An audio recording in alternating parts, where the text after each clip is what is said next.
شروع اللہ کا نام لے کر جو بڑا مہربان نہایت رحم والا ہے۔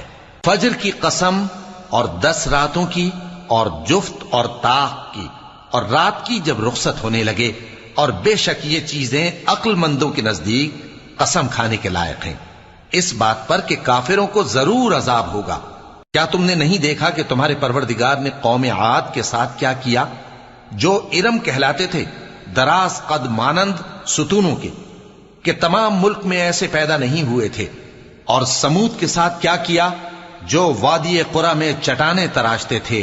اور فرعون کے ساتھ کیا کیا، جو خیمے اور میخیں رکھتا تھا؟ یہ لوگ ملکوں میں سرکش ہو رہے تھے، پس ان میں بہت سی خرابیاں کرتے تھے، تو تمہارے پروردگار نے ان پر عذاب کا کوڑا برسا دیا۔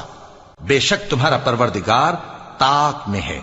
مگر انسان عجیب مخلوق ہے کہ جب اس کا پروردگار